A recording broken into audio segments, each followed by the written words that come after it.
Ladies, Leon Trotsky here, and today I'm going to be doing a weapon customization for the Mk14. The only stuff that I already have on here is the 4x scope, the tactical scope, and I will be breaking it down here for you, doing all my different stuff, showing you what works, what doesn't, testing stuff in the firing range. You know how we do. There's all these different stuff at the bottom that you can change if you don't know. Now you know. Muzzle, flash, side rate, you know, all of the different stuff. So I will be going through it as we see here.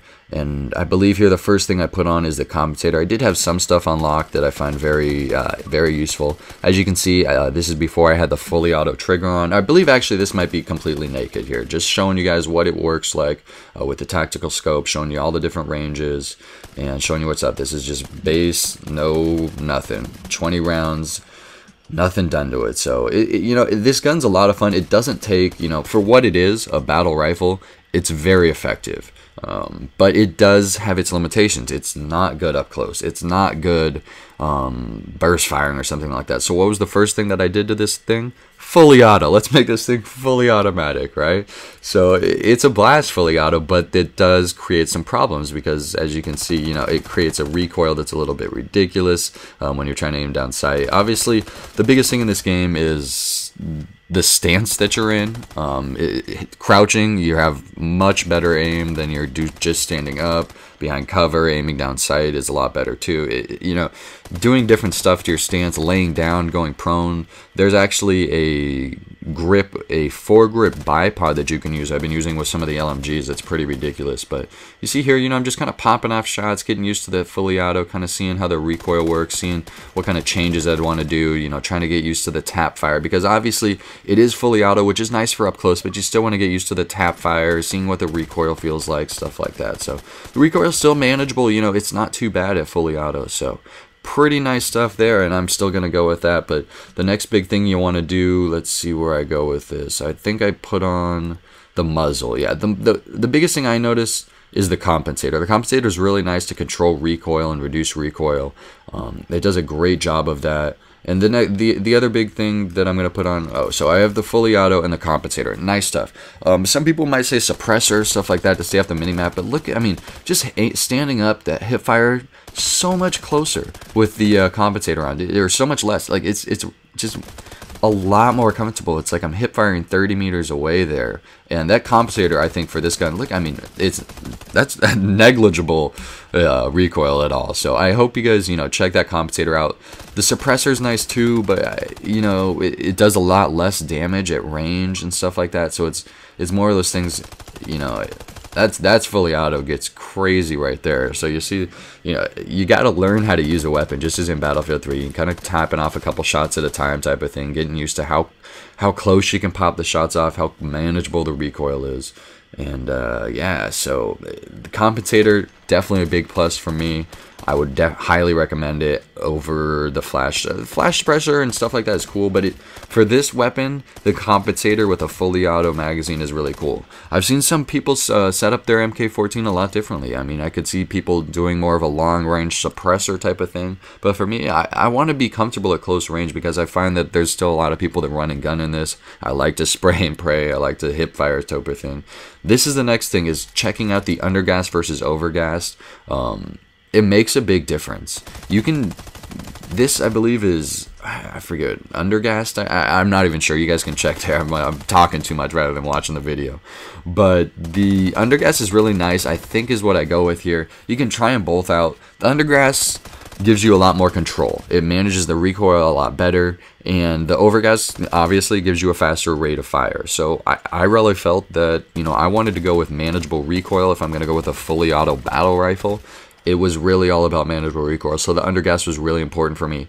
And at the same time, I'm not really worrying about the rate of fire or losing a gunfight to rate of fire because, you know, it's a battle rifle. I'm going to be still engaging most of my targets at, you know, this sort of distance, a 69 meter, and still going to be picking them off. The only reason that I have the fully auto is to really be able to protect myself at close range, and it works wonders. This gun, however, does eventually burn through ammo. The assault kit, you can eventually unlock an ammo pack, so it's all gravy there. But checking out all the different distances, really enjoying that. So undergassed, I think, would be the way to go. So got that one for you there. Let's see what we go with next. Obviously the magazine here, yeah, magazine, dual magazines could be cool, reloading faster, obviously a nice plus, but extended magazines, I saw this, I'm like 30 rounds in the clip, bam, let's do it. Armor piercing, eventually you unlock there, but that 30 rounds is just very, very nice. And you see here, watch, just as soon as I put it on, I'm just like, oh really? Oh really, I can still just keep spraying at full auto? Oh my god, that is disgustingly beautiful. And look at this, at a little bit more distance, popping a couple shots at a time. Oh, very nice, thank you. And I mean, it's just, you know, being able to sustain pressure. I really wish that's... I was going to say I really wish that some of the other weapons would create suppression. I just thought about that for a second. That's the worst idea ever. So let's just leave it at the LMGs because suppression in this game is already ridiculous. That's an easy selection. We'll go with extended mags. Thank you very much. Let's see where we go next here. Side rails. Some people put on the laser sight. It could give you away. I go under barrel. Vertical foregrip is nice. But this angled foregrip, I think I might try out both of these here. I forget. One gives you more maneuverability, so you can move a little bit more.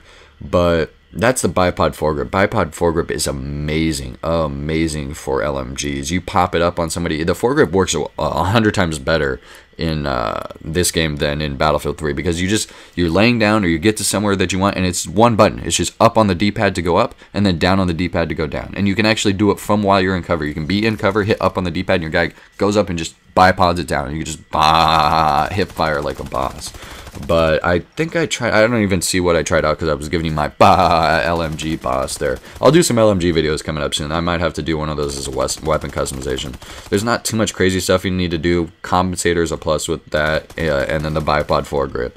Other than that, put on the scope of your choice, and that's a boss weapon. So I think I definitely eventually chose the angular foregrip or whatever it is. And I go with it. It gives you a lot of control and maneuverability, I think it was, or it just manages recoil better, and that's what I was going for. Here I tried the vertical foregrip, and you see, look, I mean, as soon as I started, obviously I can move around a little bit more. I could just tell immediately that it's, you know, a little bit less accurate. The hip fire pops. The hip fire is a little bit more popcorny. It's just all over the place. So I went back to the angled foregrip, I think is what it's called, and I definitely decided that would be the one. I noticed that even the recoil is just a little bit higher, and when you don't feel comfortable being able to stay on target, it's like, hey, it's popping it off target. Let's go back to the other one there. So that was an easy choice. Didn't even have to try out the long distance ones. Let's go with the angled foregrip. No, I don't need a bipod. Some of this underbarrel stuff, like an underbarrel stun gun, is pretty fun. But I honestly, you get 30 bullets. You can run a stun gun underneath, which I have been doing. It's a lot of fun. So good times, good times. I think I was just putting back on. What did I put back? I put something else on. I don't even know. But I'm like, no, that's. Or I was like, yeah, I was trying the angled one again. I was like, yeah, that's gonna be money. So. I hope you guys enjoy this. Let me know, obviously, this is slowing down. I got a few more attachments to go, but definitely let me know if there's any other weapon customization you want to see.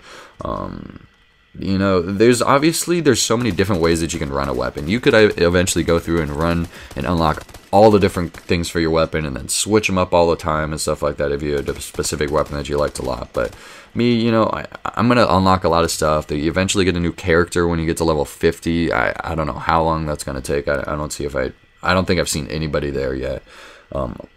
But, let me know if there's a specific weapon or customization that you set up that you think I should try, that you want to see, that you think's been going really good. The only thing I didn't change too much on this was the stock. The stock does change a lot of things, but it's more for assault rifles and battle rifles. I think I eventually went with a fixed stock or just the regular stock. It gave me the best... I think I went with a fixed stock, actually. Eventually, I don't think I had enough control or credits when I did this. So it's another big thing. Save your credits sometimes. Those better guns are eventually better. So check it out. Yeah, let me know. I'm going to do the AK-47 because I was using that gun a lot, and it's a fun gun to use. And it's a weird gun because it's another one of those DLC ones. Collapse stock is cool for maneuverability, and I think I might have tried it out, but it really, once again, ruins some of the accuracy. And when you're going to full auto battle rifle, you still want that long distance range. and with the collapsed stock, sometimes it just wasn't giving it to me. So I think I went with the fixed stock and really seemed to enjoy it. So I've been really loving this weapon. It's my favorite weapon for the ghost side. As far as the Russian side, like I said, I've been using the AK-47, pouring out the rifleman kit, been using the LMGs a little bit, been using the scout kit a little bit. I have the engineer kit unlocked with the UAV just in case I need some sensors. But I hope you guys enjoy this. If you need to check out the gameplay for this and you just came across this video, there'll be a link. This will be a reply video to the just some clips of before and after. So I hope you guys enjoy this stuff. Check out my setup, try it out if you want, tell me a setup you want to see, and I will see you soon. More Ghost Recon, more Battlefield coming soon, ladies. Till next time, you know how we do. I think, yeah, I didn't have any credits, but I think I bought the fixed stock and went with that. So I hope you guys enjoy this commentary. Till next time, ladies. See you soon.